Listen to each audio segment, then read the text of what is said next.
The willingness as regards that, by the way, was clearly one byproduct of the last weeks, in which I became way more independent and aware of myself and what I want. To finally realize my plan though, I had to leave Chloe, which I tended to do gradually.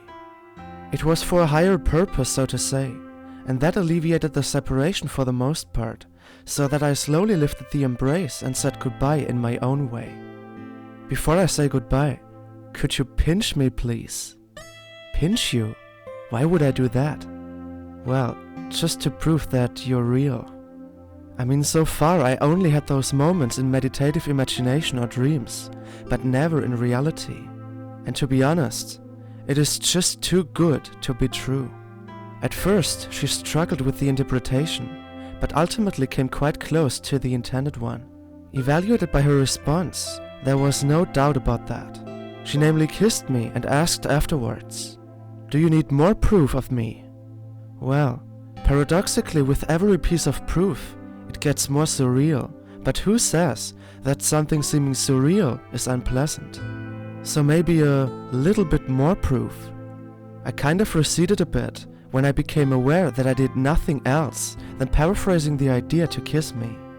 Right when she noticed that, she spoke. "One more time for now, but then you have something important to catch up with. And when that step is made, I guarantee you that you will need an organizer for proof." When I smiled as a result, she already realized her announcement, whereupon I promised to dedicate myself to her request as soon as possible. I namely had in mind that I first had to encounter my dad, since he came late, went to bed early, and left again early. It was as if you had a relationship with a vampire, and therefore I had to plan a little bit ahead, so that I concluded. The best option would be the following day, when I aimed at speaking to them in the evening, just when he returned from work. Mother was the lesser evil, but lastly didn't change anything, referred to my intention to speak with both at the same time. Like that, I got rid of it in the fastest way, and thus could lay focus on the important things like Chloe and the abitur. Because not too many things were of relevance, not even the explication as for Ben and Patrick. To be honest, it was too absurd to tell them, even though we told each other everything else.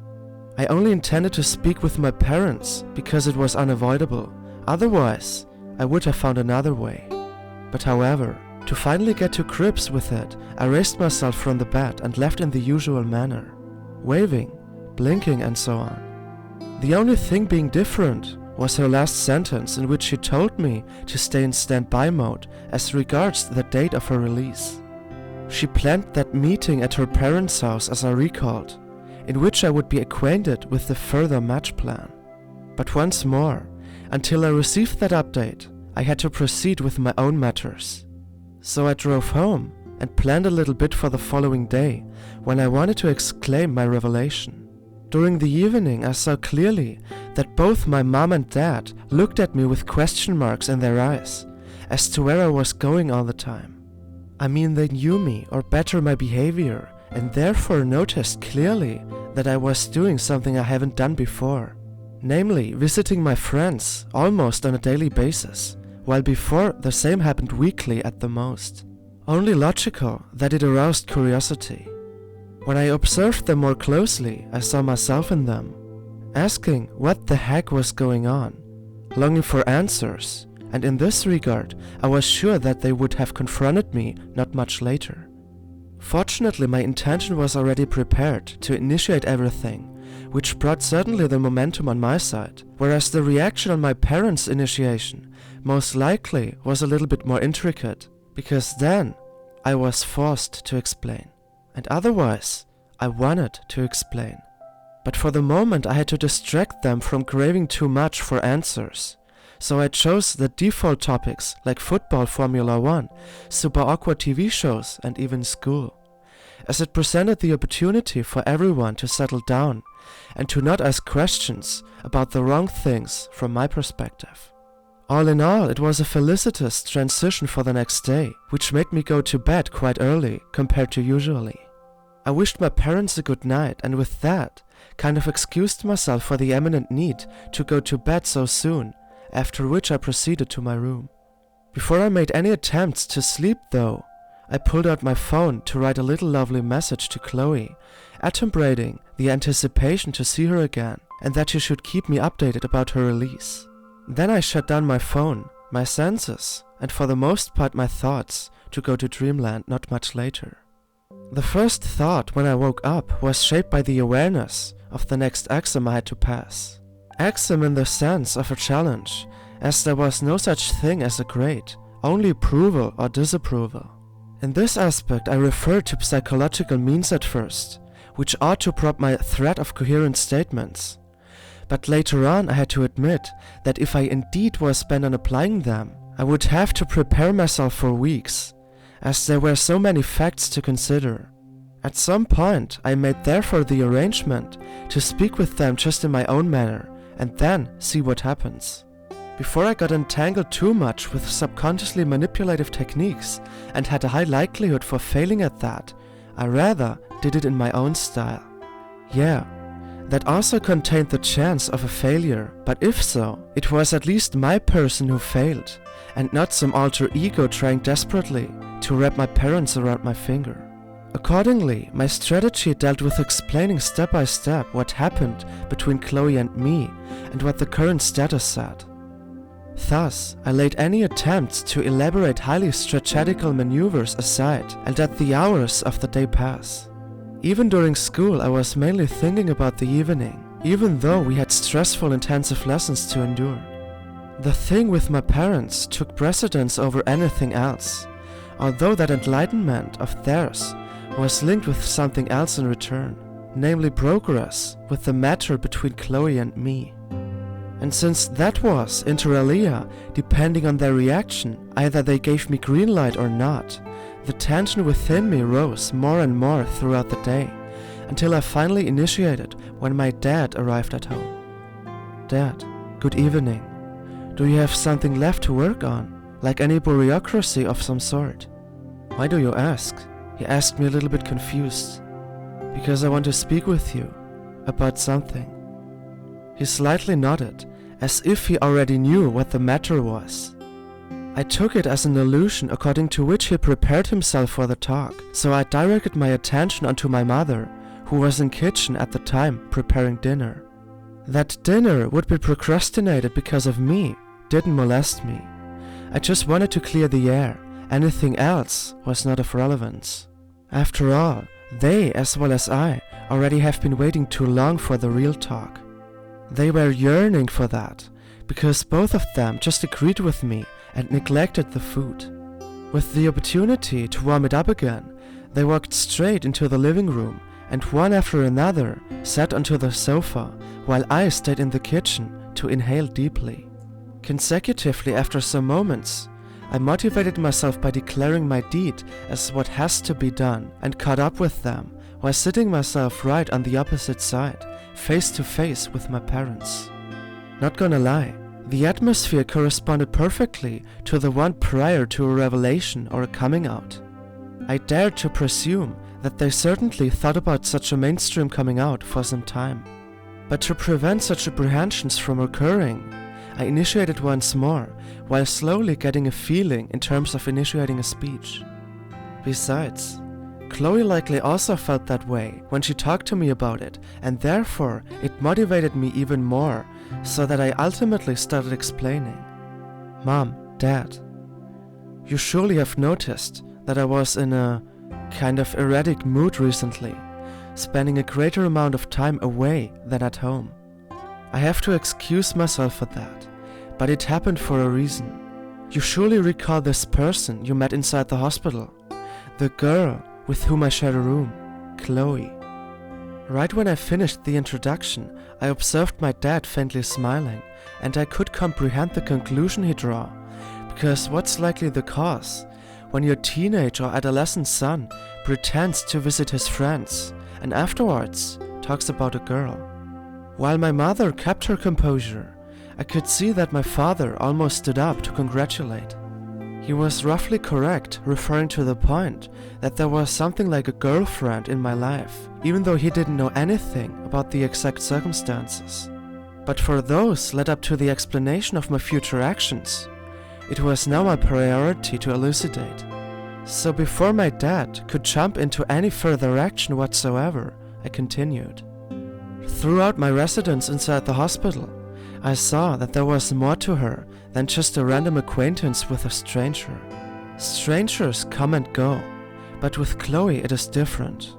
It's like we know each other from some point before. I don't know how to explain, but that is not relevant either. So now to the difficult and yet most explaining part. She's namely not only special in this regard. I didn't know at first. I thought she was normal, just like you and me, and only special at the most, from my point of view. But as it turned out, when she told me lately, she's also special, in a medical way. As I lowered my voice a bit, the ever-so-happy mood of my dad gradually vanished, so that he attentively took place next to my mother, who began to show wrinkles on her forehead, either a sign of concentration or worry. Nevertheless, I continued, as there was no turning back now. How should I tell? Obviously, there has got to be a reason for her residence there, because no one spends such a great amount of time inside a hospital just for fun. What I know now in this regard is that she came to this room some weeks, even months before me. And if you remember her, then you're set to hit the same statement as I did, according to which she appeared quite normal and without issues or problems. After that small amount of gap-filling talk though, I didn't want to enumerate fact after fact to avoid overwhelming them. I reached closer to the core. But as I've got to know her recently, know her well, she told me something I wished at first to never have come across. It happened a couple of days ago when I visited her. She informed me about an intricate disease she suffered from. Doctors and experts hoped for her state to improve while she was accommodated there, but it didn't happen. She has what you call a tumor. With the intention set to not become too emotional, I took a break from my explanation, primarily to regroup my thoughts, and secondarily for my parents to process the already mentioned. Throughout that break, I investigated their behavior and saw that one was looking at the floor and one at the ceiling. The one looking down represented empathy, while the other one stood for pure consternation. I could understand both. I mean, I was likely a compound of both back then, of smiling and crying simultaneously. But however, the actual point was not transferred yet, so I took the initiative once more and perforated the hush dominating the room. Now the actual point, and that is breaking news. She will be released soon, because my mother came a little bit closer as I lost the thread of my speech. She knew distinctly what was going to be mentioned next, as she anticipated by grabbing my hand. My father was now not staring toward the ceiling anymore. Instead, he gazed outside the window while being totally aghast. Their reactions could not have diverged more, but what was I expecting? By mentioning the archetypal style of my family, I implicitly included their way of feeling. The male being strong, avoiding any emotions, any feelings, any empathy. Being pragmatic, active, and building upon a structure of safety. The female feeling more and intuitively active, and therefore representing the passive part. She is more caring about the inner state of the family members, while the masculine rather cares about the exterior. But it is nothing bad, as everyone has access to those mechanisms. The problem is that for many people, male and female, diverge in such a great degree that their actual purpose, namely uniting humanity from two polarities, seems out of reach. The current attempts to masculinize women and femininize men is highly questionable, as they scavenge for solutions from a perspective of conflict. What does a man not have? What does a woman not have? Although the original approach to unite men and women is not wrong at all, it should rather happen based on a mindset including what a man does have and what a woman does have. After all, it is one among three principles that truly brings many off track as regards being a human being.